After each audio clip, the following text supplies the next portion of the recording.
కాపు రిజర్వేషన్ల ఉద్యమ నాయకుడు మాజీ మంత్రి వైఎస్ఆర్ కాంగ్రెస్ పార్టీ సీనియర్ నాయకుడు ముద్రగడ పద్మనాభం మరోసారి టార్గెట్ అయ్యారు. గతంలో తెలుగుదేశం పార్టీ అధికారంలో ఉన్నప్పటికీ తరహాలోనే ఇప్పుడు కూడా ఆయన ఇంటిపై దాడి ఘటన చోటు చేసుకుంది. కాకినాడ జిల్లాలోని కిర్లంపూడిలో గల ముద్రగడ పద్మనాభం ఇంటి వద్ద ఆదివారం తెల్లవారుజామున జనసేన కార్యకర్త హల్చల్ చేసిన విషయం తెలిసిందే.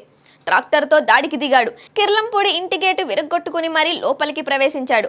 జై జనసేన అంటూ నినాదాలు చేస్తూ ప్రహారీ గోడను దాటుకొని ఇంట్లోకి వచ్చాడు. ఇంటి ఆవరణలో పార్క్ చేసి ఉంచిన కారును ట్రాక్టర్తో ఢీకొట్టాడు. దీంతో కారు వెనుక భాగం దెబ్బతిన్నది. ఆ సమయంలో పెద్ద శబ్దం రావడంతో ముద్రగడ పద్మనాభం ఇంట్లో నుంచి బయటకొచ్చారు. ఇంట్లో ఉన్న అనుచరులు ఆ వ్యక్తిని పట్టుకొని దేహశుద్ధి చేశారు. అనంతరం పోలీసులకు అప్పగించారు. ఘటన పట్ల వైఎస్ఆర్ కాంగ్రెస్ పార్టీ నాయకులు ఘాటుగా స్పందించారు.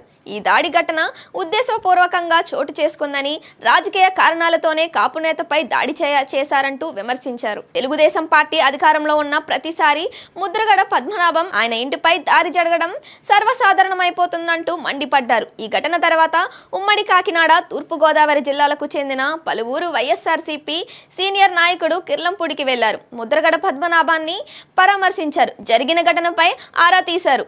ఇది జనసేన పనేనని, దాడి చేసిన వ్యక్తి పిఠాపురం ఎమ్మెల్యే తాలూకనంటూ మాజీ మంత్రి అంబటి రాంబాబు తేల్చి చెప్పారు. తాజాగా పార్టీ అధినేత మాజీ ముఖ్యమంత్రి వైఎస్ జగన్మోహన్ రెడ్డి ముద్రగడ పద్మనాభాన్ని ఫోన్లో పరామర్శించారు. 20 నిమిషాల పాటు మాట్లాడినట్టు తెలుస్తుంది. ఈ సందర్భంగా ముద్రగడ ఈ దాడి ఎలా జరిగిందనే విషయాన్ని జగన్ కి వివరించారు.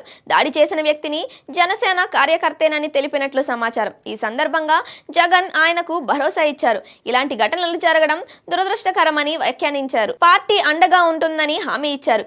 ఎలాంటి విపత్కర పరిస్థితుల్లోనైనా పార్టీ నాయకులు, కార్యకర్తలు మద్దతుగా ఉంటారని జగన్ స్పష్టం చేశారు.